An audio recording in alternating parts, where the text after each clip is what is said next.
आसमान में कड़कती हुई बिजली, ठंडी ठंडी हवाएं और इस मस्त बारिश के मौसम में चाय और पकौड़े खाने का मजा ही कुछ और होता है।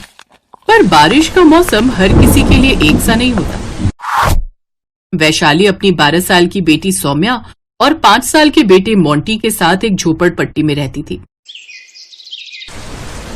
माँ देखो ना, हमारी छत टपक रही है, सारा पानी घर के अंदर इकट्ठा होता जा रहा है। अरे बाप रे, अगर कुछ नहीं किया तो पूरा घर पानी से भर जाएगा। आसमान में बिजली कड़क रही थी। वैशाली ने अपनी झोपड़पट्टी की छत पर बहुत सारी पॉलीथीन और बोरी डाल दी, जिससे घर में पानी आना बहुत हद तक कम हो गया। मम्मी बस करो, नीचे आ जाओ, अब पानी ज्यादा नहीं आ रहा है और जल्दी से हमारे लिए पकौड़े बना दो। बरसात में पकौड़े खाने का मजा ही अलग होता है। क्यों दीदी? चुप कर मोंटी, देख नहीं रहा हमारी माँ कितनी मेहनत कर रही है। वो बाहर पूरी तरीके से भीग चुकी है और तुझे पकौड़े खाने की पड़ी है। वैशाली के पास उसकी मालकिन का फोन आया। तुम गरीब लोगों को ना टाइम की बिल्कुल वैल्यू नहीं है, इसीलिए तो तुम लोग भिखमंगों की तरह भीख मांगती रहती हो जिंदगी भर। घर का सारा काम पड़ा है, मेरे बेटे को पकौड़े खाने का बहुत मन हो रहा है और तू है कि अभी तक आई नहीं। मालकिन, बरसात बहुत तेज हो रही थी, इसलिए मेरी छत टपक रही थी, बस वही सही करने में लगी थी, मैं बस थोड़ी देर में आई। वैशाली ने जल्दी जल्दी अपने बच्चों के लिए नाश्ता बना कर दिया। सौम्या, तुम लोग खाना खा लो और मोंटी का ख्याल रखना। मैं काम पर जा रही हूँ। माँ, बाहर बहुत तेज बारिश हो रही है, ये पॉलीथीन ले लो ताकि भीगने से बच जाओ। वैशाली वो पॉलीथीन ओढ़कर अपने घर से निकल गई। बाहर सड़क पर घुटनों तक पानी भरा हुआ था। बरसात रुकने का नाम ही नहीं ले रही थी। हे भगवान, बस थोड़ा सा रुक जाओ, मुझे मालकिन के घर पहुंच जाने दो, फिर जितना मन हो बरस लेना। इतना कहते ही बारिश और तेज हो गई। आसमान में बिजली कड़कने लगी। तभी रास्ते में उसे एक बहुत बड़ा पेड़ गिरा हुआ दिखाई दिया, जिसने रास्ता रोक रखा था। हाँ, ऊपर वाला जब परेशान करता है तो जी भर कर परेशान करता है। सारा रास्ता ही रुक गया, अब मैं कैसे निकलूं? वैशाली ने किसी तरह गिरा हुआ पेड़ क्रॉस किया। चलो ये अच्छा हुआ। अरे मेरी चप्पल कहाँ गई? अरे अरे, ये लो, बह गई मेरी चप्पल भी। वैशाली ने गुस्से में दूसरी चप्पल भी उतार कर फेंक दी और किसी तरह से अपनी मालकिन के घर पहुंच गई। तुम भिखारियों की ना यही आदत है, कोई भी काम टाइम पर करोगे नहीं, फिर ऊपर वाले को दोष दोगे कि हमारे साथ तू इतना गलत क्यों करता है। मालकिन, बाहर बहुत बारिश हो रही है, सड़क घुटनों तक भर गया है, ये मैं ही जानती हूँ कि मैं यहाँ कैसे पहुंची हूँ। अरे वाह वाह वाह, इस महानता के लिए तो आपको इनाम मिलना चाहिए। चल चल, ज्यादा नाटक मत कर। सबसे पहले तू ये जो पूरी जमीन तूने गंदी की है ये साफ कर, उसके बाद सारे बर्तन धो और जल्दी से हमारे लिए चाय पकौड़ी और कुछ खाने का इंतजाम कर। वैशाली बिना कुछ बोले ही किचन में चली गई। पहले उसने चाय, नाश्ता और खाना बनाया, फिर सारी फर्श साफ की और खुद को भी साफ किया। माँ, लगता है वैशाली आंटी ने आज मन से पकौड़े नहीं बनाए, इसमें नमक बहुत ज्यादा हो गया है, मुझे नहीं खाने। क्यों रे चुड़ैल, तू मुझ पर अपना गुस्सा नहीं दिखा पाई तो इन पकौड़ों पर ही दिखा दिया। अब चल, दोबारा से पकौड़े बना और ये पकौड़े बाहर फेंक दे। वैशाली कुछ बोल नहीं रही थी, उसकी आंखों में आंसू थे, फिर भी उसने दोबारा पकौड़े बनाए और उसके बच्चे को खिलाए, और जो बाकी बचे हुए पकौड़े थे उसे उसने किसी पॉलीथीन में रखा और रात को घर जाने लगी। ए वैशाली, रुक रुक, ये तेरे हाथ में क्या है? क्या चोरी करके भाग रही है तू? मालकिन, मैं इतने सालों से आपके यहाँ काम कर रही हूँ, क्या मैं आपको चोर दिखती हूँ? आपने ही तो कहा था कि पकौड़े बाहर फेंक दो, तो बाहर फेंकने से अच्छा है कि मैं अपने बच्चों को खिला दूंगी। ये भी एक चोरी ही हुई, हर महीने पैसे लेती है ना, उन पैसों से पकौड़े खिला अपने बच्चों को। ये सब कुछ उसका पति देख रहा था और फाइनली हिम्मत करके वो वहां पर आया। अरे अब ले जाने दो ना बेचारी को, जब पकौड़े बाहर ही फेंकने हैं तो बेचारी अपने बच्चों को खिला देगी। उन दोनों पति पत्नी को आपस में लड़ता देख वैशाली ने वो पकौड़े बाहर कुत्तों को फेंक दिए और वहां से बिना कुछ बोले चली गई। रात के अंधेरे में बारिश रुकने का नाम नहीं ले रही थी। वो पैदल ही चलती चली जा रही थी कि तभी अचानक शायद एक नाला खुला हुआ था। पानी भरा होने की वजह से वो दिखाई नहीं दे रहा था और वैशाली उस नाले में गिर गई। बचाओ बचाओ, कोई तो बचाओ, मेरे बच्चों का क्या होगा? इतनी तेज बारिश में बाहर कोई भी नहीं था जो उसे बचा पाता, इसलिए वो उस नाले में ही डूब कर मर गई। उधर उसके दोनों बच्चे अपनी माँ के लौटने का इंतजार कर रहे थे। दीदी, 12 बज गए, अभी तक माँ घर नहीं आई। मोंटी, तू परेशान मत हो, सो जा, देख नहीं रहा कितनी तेज बारिश हो रही है। हो सकता है माँ मालकिन के घर ही रुकी हो, हमारे पास फोन भी नहीं है जो हम उन्हें फोन कर सके। रात भर उनकी माँ घर नहीं आई। अगले दिन जब बारिश बंद हुई तब नगर पालिका वालों ने उस नाले से एक लाश बरामद की जो कि वैशाली की ही थी। पुलिस पता लगाते लगाते उस मालकिन के घर पहुंच गई। वैशाली की लाश लेकर। हाँ भाई, अब लोग इस डेड बॉडी को पहचानते हो? क्योंकि आसपास के लोगों से पता चला है कि ये आपके यहीं काम करती थी। इसके घर का एड्रेस बता दीजिए, मैं घर वालों को लाश पहुंचा देता हूँ। वैशाली की लाश देखकर मालिक और मालकिन दोनों की आंखें फटी की फटी रह गईं। हाँ इंस्पेक्टर साहब, ये तो हमारे यहाँ ही काम करती थी, ये कैसे मर गई? अरे कैसे क्या मर गई? तुम अमीर लोगों को इन गरीबों पर बिल्कुल भी तरस नहीं आता क्या?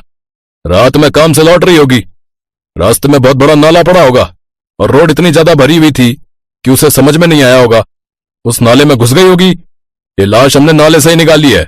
मैं बार बार तुम्हें मना कर रहा था कि उस गरीब औरत को इतनी बरसात में मत बुलाओ। चाय पकौड़े तुम्हें नहीं बनाने आते क्या? एक दिन तुम काम कर लेती तो क्या हो जाता? मालकिन को अपनी गलती का एहसास हुआ। अरे मुझे क्या पता था कि ऐसा कुछ हो जाएगा। सारे लोग काम पर तो जाते ही है ना, चाहे जितनी बारिश क्यों ना हो रही हो। मरने से पहले मैंने ना जाने क्या क्या बोल दिया था इसको। मालकिन और मालिक वैशाली की डेड बॉडी लेकर उसके घर पहुंच गए।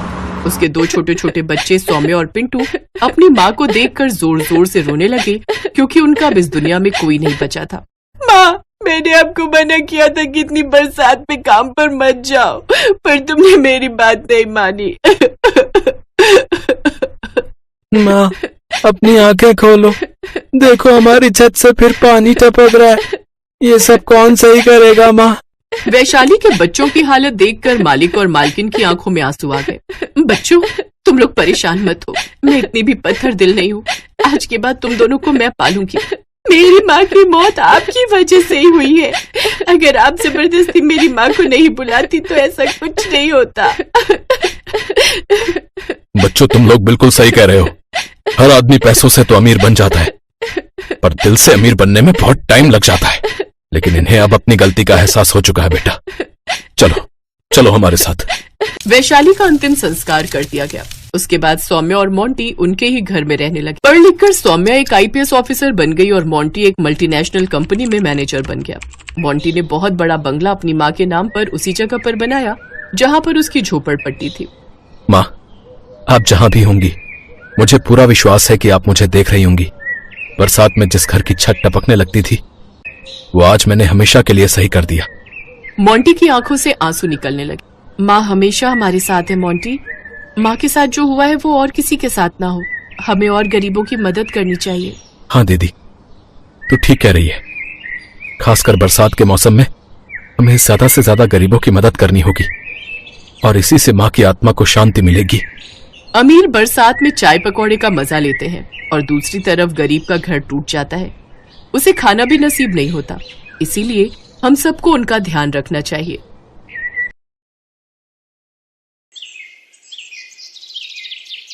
भीखू और उसकी पत्नी ममता का एक छोटा बेटा था।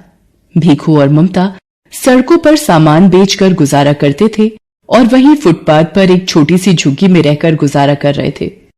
ममता दोबारा गर्भवती थी, इसलिए वो झुग्गी के आसपास ही रुकने वाले वाहन के लोगों को सामान बेचती थी।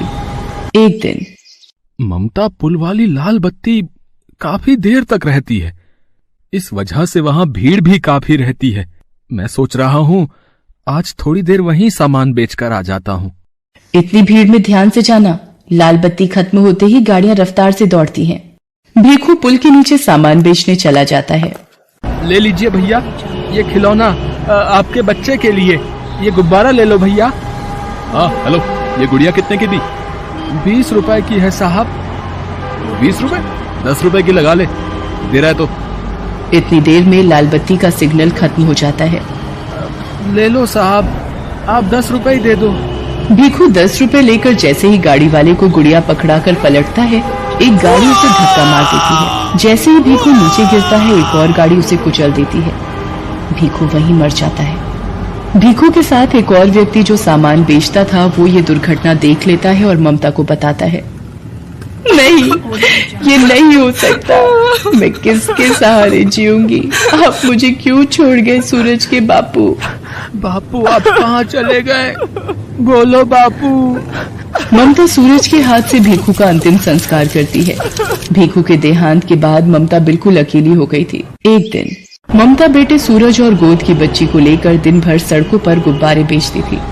एक दिन, सूरज तू यहीं सोनी के पास रहना, आज धूप और गर्मी ज्यादा है इसलिए तुम दोनों यहीं रहना।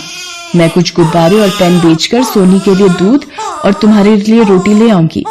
ममता गुब्बारे और पेन बेचने चली जाती है। साहब पेन ले लो, 10 रुपए में 5 पेन है, ले लो ना साहब। ले लो बीबी जी, ये गुब्बारा ले लो, आप खरीद लोगी तो मैं बच्चों के लिए कुछ खाने को ले जाऊंगी। ममता बड़ी मुश्किल से कुछ गुब्बारे बेच पाती है और थोड़ा दूध और रोटी बच्चों के लिए खरीद कर लाती है। तभी एक महिला ममता के पास आती है। ममता, कल हमें ये झुग्गियां खाली करनी पड़ेंगी, यहाँ से अब तू भी कहीं और रहने की जगह ढूंढ ले। मैंने तो एक बस्ती में 100 रुपए किराए पर एक झुग्गी ले ली है, बस तुझे ही खबर देने आई थी। हे भगवान, अब अपने दोनों बच्चों को लेकर कहाँ जाऊंगी? अपने बच्चों के रहने के लिए मुझ गरीब का घर कहाँ से लाऊंगी? ममता अपने बच्चों को लेकर एक दुकान के बाहर बैठ जाती है। तभी सामने एक ऑटो रिक्शा पलट जाता है और एक महिला ऑटो रिक्शा से गिर जाती है। ममता भागती हुई महिला के पास जाती है।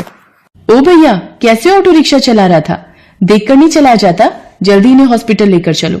ममता उस महिला को संभाले बच्चों के साथ हॉस्पिटल पहुंचती है। ऑटो वाला ममता और उस महिला को अपने ऑटो से उतार कर भाग जाता है।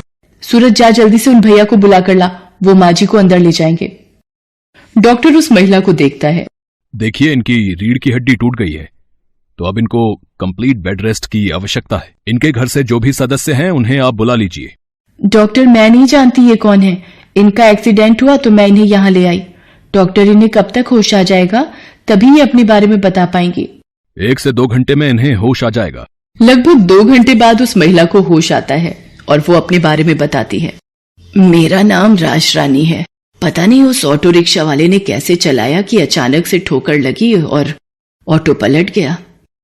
उसके बाद मुझे धुंधला सा याद है कि तुमने मुझे उठाया था और ऑटो में बिठाया। तुम्हारा बहुत बहुत शुक्रिया बेटी, जो तुम मुझे यहाँ ले आई।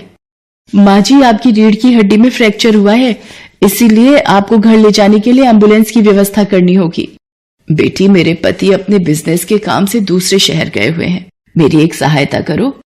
एम्बुलेंस में मेरे घर तक पहुंचने में मेरी मदद कर दो। डॉक्टर, मैं बिल अकाउंट से भर दूंगी, आप एक एम्बुलेंस की व्यवस्था करा दीजिए। माँ जी, आप बिल्कुल भी चिंता मत करिए, मैं आपके साथ ही चलूंगी। ममता राजरानी को एम्बुलेंस में घर तक लेकर आती है। राजरानी को उस वक्त एक सहारे की बहुत जरूरत थी, जो ममता के रूप में उन्हें मिला था। घर पहुंचकर राजरानी अपने पति महेंद्रनाथ को फोन पर सारी बात बताती है। ममता, मैंने अपने पति को फोन कर दिया है, वो कल सुबह ही वापस आ रहे हैं। क्या तुम कल सुबह तक मेरे पास रह सकती हो? ममता राजरानी की बातों को सुनकर रोने लगती है। क्या हुआ ममता, तुम अचानक रोने क्यों लगी? कोई जबरदस्ती नहीं है बेटी, तुम अगर नहीं रुकना चाहती तो कोई बात नहीं। और फिर तुमने इतना कुछ किया है मेरे लिए, वो बहुत बड़ी बात है। ममता राजरानी को अपने रोने का असली कारण बताती है और अपनी जिंदगी की सारी आपबीती सुनाती है, जिसे सुनकर राजरानी की आंखों में आंसू आ जाते हैं। आप ही बताइए माँ जी, अब मैं क्या करूं? अपने इन छोटे बच्चों को लेकर कहाँ जाऊं?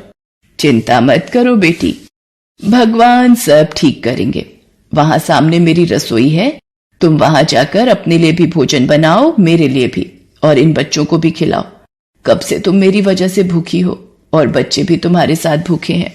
माँ जी, पहले आप ये दवाई ले लीजिए और आपको किसी भी चीज की जरूरत हो तो मुझे आवाज लगा देना। ममता राजरानी और सूरज को खाना देती है और सोनी के लिए थोड़ा दूध भी गर्म करती है। अगले दिन जब महेंद्रनाथ वापस आता है तो उसे सारी बात पता चलती है। वो भी ममता का धन्यवाद करते हैं। ममता बेटी, तुमने राजरानी के लिए इतना सब कुछ किया, उसका मैं हमेशा शुक्रगुजार रहूंगा। धीरे धीरे राजरानी की तबीयत में सुधार होने लगता है। ममता राजरानी की बहुत सेवा करती थी। 1 महीने बाद राजरानी बिल्कुल ठीक हो जाती है। माँ जी, अब आप ठीक हो गई हैं तो अब मुझे भी चलना चाहिए। मुझे भी आपके पास रहते इतने दिन हो गए। आपसे इतना प्यार पाकर मैं धन्य हो गई। आपने मेरे बच्चों को इतना प्यार दिया, इतना दुलार दिया, इसके लिए मैं सदैव आपकी आभारी रहूंगी। ममता, सूरज मुझे नानी माँ कहकर बुलाता है। क्या ये बच्चे हमेशा के लिए अपनी नानी माँ के पास नहीं रह सकते?